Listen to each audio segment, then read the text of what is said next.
ఆకాశవాణి ప్రాంతీయ వార్తలు చదువుతున్నది ఇందిర. ముందుగా ముఖ్యాంశాలు. మాదక ద్రవ్యాలకు దూరంగా ఆరోగ్యకరమైన జీవనశైలిని అలవర్చుకోవాలని ప్రధానమంత్రి నరేంద్ర మోదీ యువతకు పిలుపునిచ్చారు. ఆంధ్రప్రదేశ్ రాష్ట్రానికి సాధారణ నెలవారీ పన్నుల వాటాకు అదనంగా 4,597 కోట్ల రూపాయల పన్నుల వాటాను కేంద్ర ప్రభుత్వం విడుదల చేసినట్లు ముఖ్యమంత్రి నారా చంద్రబాబు నాయుడు తెలిపారు. పొగాకు రైతులకు కేంద్ర ప్రభుత్వం 50,000 రూపాయల వడ్డీలేని రుణం అందించనున్నట్లు కేంద్ర గ్రామీణాభివృద్ధి, కమ్యూనికేషన్ శాఖల సహాయ మంత్రి పెమ్మసాని చంద్రశేఖర్ తెలిపారు. రాష్ట్ర ప్రభుత్వం మినీ మార్టుల ద్వారా నాణ్యమైన బియ్యాన్ని ప్రజలకు అందుబాటు ధరల్లో విక్రయిస్తున్నట్లు పౌర సరఫరాల శాఖ మంత్రి నాదెండ్ల మనోహర్ తెలిపారు. వార్తల వివరాలు. మాదక ద్రవ్యాలకు దూరంగా ఆరోగ్యకరమైన జీవనశైలిని అలవర్చుకోవాలని ప్రధానమంత్రి నరేంద్ర మోదీ యువతకు పిలుపునిచ్చారు. ఢిల్లీలో నిర్వహించిన వికసిత్ భారత్ సంకల్ప్ అభియాన్ నషాముక్తి యువ కార్యక్రమాన్ని ఈరోజు దృశ్య మాధ్యమం ద్వారా ఆయన ప్రారంభించారు. ఈ సందర్భంగా ప్రధానమంత్రి మాట్లాడుతూ అభివృద్ధి చెందిన భారత నిర్మాణంలో యువత శారీరకంగా దృఢంగా, మానసికంగా బలంగా, ఆత్మవిశ్వాసంతో ఉండాలన్నారు. మాదక ద్రవ్యాల నిర్మూలనకు దేశవ్యాప్తంగా ప్రజల భాగస్వామ్యంతో 100 వారాల పాటు ప్రత్యేక అవగాహన కార్యక్రమాన్ని చేపడుతున్నట్లు ప్రధానమంత్రి నరేంద్ర మోదీ తెలియజేస్తూ, आज हम सभी जिस अभियान के साक्षी बन रहे हैं वो अभियान व्यक्ति के लिए है, परिवार के लिए है, समाज के लिए भी है और सबसे बड़ी बात है ये राष्ट्र के लिए है। आज जब देश ने विकसित भारत का लक्ष्य तय किया है तो इसके लिए आवश्यक है देश का युवा आत्मविश्वास से भरपूर हो और ड्रग्स जैसी घातक आदत से हमेशा हमेशा दूर हो. ఇందులో భాగంగా ప్రకాశం జిల్లా ఒంగోలులో మేరా భారత్ ఆధ్వర్యంలో ఒక కళాశాలలో ఏర్పాటు చేసిన కార్యక్రమంలో 300 మంది యువత ప్రధానమంత్రి సందేశాన్ని దృశ్యమాధ్యమం ద్వారా వీక్షించారు. ఆంధ్రప్రదేశ్ రాష్ట్రానికి సాధారణ నెలవారీ పన్నుల వాటాకు అదనంగా 4,597 కోట్ల రూపాయల పన్నుల వాటాను కేంద్ర ప్రభుత్వం విడుదల చేసినట్లు ముఖ్యమంత్రి నారా చంద్రబాబు నాయుడు తెలిపారు.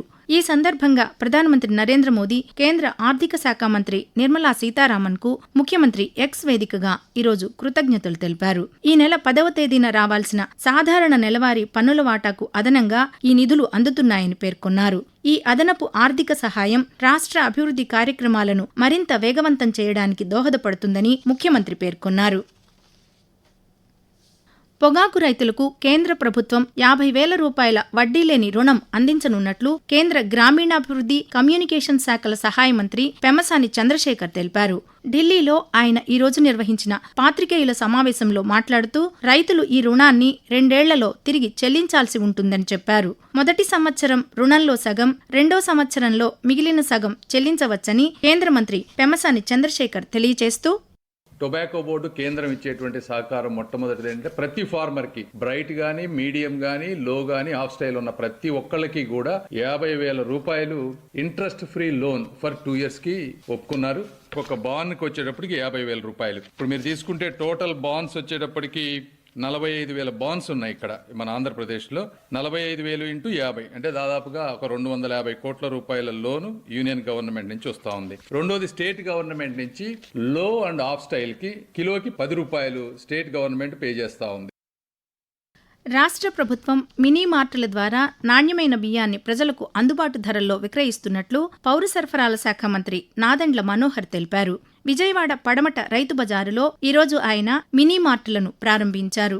ఈ సందర్భంగా మంత్రి మాట్లాడుతూ రాష్ట్రంలోని 130 రైతు బజార్లు, 500 రైస్ మిల్లుల కౌంటర్ల ద్వారా ఈ బియ్యం విక్రయాలు నిర్వహిస్తున్నట్లు చెప్పారు. బీపీటీ సూపర్ ఫైన్ బియ్యాన్ని కిలో 52 రూపాయలు, బీపీటీ పచ్చి బియ్యాన్ని కిలో 50 రూపాయల చొప్పున విక్రయిస్తున్నట్లు వివరించారు. ఆకాశవాణి ప్రాంతీయ వార్తలు వింటున్నారు. రాష్ట్రంలో అవయవదానంపై ప్రతి కుటుంబంలో చర్చ జరగాల్సిన అవసరం ఉందని వైద్య ఆరోగ్య శాఖ మంత్రి సత్యకుమార్ యాదవ్ అన్నారు. ప్రపంచ అవయవ దినోత్సవాన్ని పురస్కరించుకొని విశాఖపట్నంలోని ఆంధ్ర యూనివర్సిటీ కన్వెన్షన్ సెంటర్లో జీవన్ దాన్ ఆధ్వర్యంలో రాష్ట్ర స్థాయి అవగాహన కార్యక్రమం ఈరోజు నిర్వహించారు. ఈ సందర్భంగా మంత్రి సత్యకుమార్ యాదవ్ మాట్లాడుతూ, ఒక కుటుంబంలో విషాదం అలుముకుంటే 8 కుటుంబాల్లో సంతోషం వెల్లివిరుస్తుంది. సమాజానికి మంచి పని చేస్తూ మరికొందరి జీవితాల్లో వెలుగులు నింపుతూ మరికొందరి ప్రాణాలను నిలుపుతున్న సందర్భంగా మనం సంతోషించాలి. ఆ రకంగా అవయవదానం చేస్తున్న ప్రతి ఒక్కరిని అభినందించాలి. వారి జీవితాన్ని స్ఫూర్తిగా తీసుకుని మరి కొంతమంది ముందుకు వచ్చి అనేక ప్రాణాలను నిలవేలా చూడాలి. అవయవదానం గురించి సమాజంలో అవగాహన కలిగించడం కోసం ఇటువంటి పవిత్ర కార్యక్రమాన్ని నిర్వహిస్తూ దాంట్లో నన్ను కూడా భాగస్వామ్యం చేసినందుకు నిర్వాహకులకి నేను ధన్యవాదాలు తెలియజేస్తూనే, ఎగువ ప్రాంతాల్లో కురుస్తున్న భారీ వర్షాల ప్రభావంతో గోదావరి నదికి వరద ప్రవాహం గంటగంటకు పెరుగుతోంది. తూర్పుగోదావరి జిల్లా రాజమహేంద్రవరం సమీపంలోని Dhavaleswaram sir Arthur Cotton barrage వద్ద రెండో ప్రమాద హెచ్చరిక కొనసాగుతోంది. ఈ రోజు ఉదయం 8 గంటల సమయానికి గేజ్ స్థాయి 15 అడుగులకు, పాండ్ లెవెల్ 15.24 మీటర్లకు చేరుకుంది. ప్రస్తుతం బ్యారేజ్ నుంచి సుమారు 14,60,000 క్యూసెక్కుల వరద నీటిని దిగువకు, 8,400 క్యూసెక్కుల నీటిని కాలువలకు విడుదల చేస్తున్నారు. వరద ఉధృతి కారణంగా డాక్టర్ బిఆర్ అంబేద్కర్ కోనసీమ జిల్లాలోని పలు లంక గ్రామాలు జలదిగ్బంధంలో చిక్కుకున్నాయి. జిల్లా కలెక్టరేట్తో పాటు గోదావరి పరివాహక మండలాల తహసీల్దార్ కార్యాలయాల్లో ప్రత్యేక కాల్ సెంటర్లను ఏర్పాటు చేశారు. మరో 24 గంటల పాటు వరద ఉధృతి కొనసాగే అవకాశం ఉండడంతో లోతట్టు ప్రాంతాల ప్రజలు అప్రమత్తంగా ఉండాలని, నదిలోకి ఎవరూ వెళ్లవద్దని అధికారులు సూచిస్తున్నారు. కేంద్ర ప్రభుత్వ రంగ సంస్థ హడ్కో ఆర్థిక సహాయంతో నెల్లూరు నగరంలో చేపట్టిన భూగర్భ డ్రైనేజీ పనులు త్వరలో పూర్తవుతాయని పురపాలక, పట్టణాభివృద్ధి శాఖ మంత్రి పొంగూరు నారాయణ తెలిపారు. నెల్లూరు సిటీ నియోజకవర్గంలోని బంగ్లా తోటలో 39 లక్షల రూపాయల వ్యయంతో ఆధునీకరించిన పార్కును ఆయన ఈరోజు ప్రారంభించారు. అనంతరం మంత్రి పాత్రికేయులతో మాట్లాడుతూ నగరంలో ఇప్పటికే 47 పార్కుల అభివృద్ధి పనులు చేపట్టామని, మిగిలిన పార్కులను కూడా దశలవారీగా ఆధునీకరిస్తామని చెప్పారు.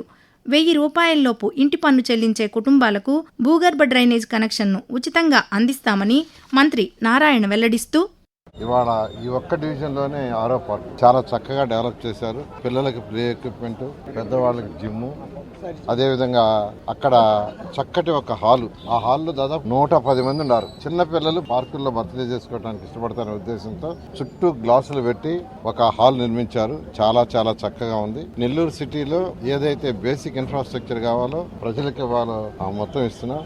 నిజంగా దోమల్ని నగరం కావాలంటే ఒకటే మార్గం, 100% యూజీడీ. దానికి అందరూ సహకరించి కనెక్షన్ తీసుకోండి. 1000 రూపాయల లోపల ట్యాక్స్ కట్టే వాళ్ళకి ఫ్రీ మున్సిపల్ శాఖే ఇస్తుంది.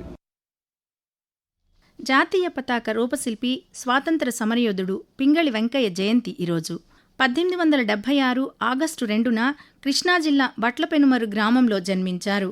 ఆయన రూపొందించిన పతాకాన్ని 1921లో విజయవాడలో జరిగిన కాంగ్రెస్ సమావేశంలో మహాత్మాగాంధీ ఆధ్వర్యంలో జాతీయ పతాకంగా గుర్తించారు. 1963 జూలై 4న పింగళి వెంకయ్య కన్నుమూశారు. ఆయన జ్ఞాపకార్థం 2009లో భారత ప్రభుత్వం ప్రత్యేక తపాలా బిళ్లను విడుదల చేసింది. భారత జాతికి పింగళి వెంకయ్య చేసిన సేవలు చిరస్మరణీయమని ముఖ్యమంత్రి నారా చంద్రబాబు నాయుడు, ఉప ముఖ్యమంత్రి కె పవన్ కళ్యాణ్ కొనియాడారు. ఆకాశవాణి ప్రాంతీయ వార్తలు ముగించే ముందు ముఖ్యాంశాలు మరోసారి. మాదక ద్రవ్యాలకు దూరంగా ఆరోగ్యకరమైన జీవనశైలిని అలవర్చుకోవాలని ప్రధానమంత్రి నరేంద్ర మోదీ యువతకు పిలుపునిచ్చారు. ఆంధ్రప్రదేశ్ రాష్ట్రానికి సాధారణ నెలవారీ పన్నుల వాటాకు అదనంగా 4,597 కోట్ల రూపాయల పన్నుల వాటాను కేంద్ర ప్రభుత్వం విడుదల చేసినట్లు ముఖ్యమంత్రి నారా చంద్రబాబు నాయుడు తెలిపారు. పొగాకు రైతులకు కేంద్ర ప్రభుత్వం 50,000 రూపాయల వడ్డీలేని రుణం అందించనున్నట్లు కేంద్ర గ్రామీణాభివృద్ధి, కమ్యూనికేషన్ శాఖల సహాయ మంత్రి పెమ్మసాని చంద్రశేఖర్ తెలిపారు. రాష్ట్ర ప్రభుత్వం మినీ మార్టుల ద్వారా నాణ్యమైన బియ్యాన్ని ప్రజలకు అందుబాటు ధరల్లో విక్రయిస్తున్నట్లు పౌర సరఫరాల శాఖ మంత్రి నాదెండ్ల మనోహర్ తెలిపారు. ఆకాశవాణి ప్రాంతీయ వార్తలు ఇంతటితో సమాప్తం. తిరిగి సాయంత్రం 6 గంటల 10 నిమిషాలకు విశాఖపట్నం కేంద్రం నుంచి ప్రాంతీయ వార్తలు వింటారు.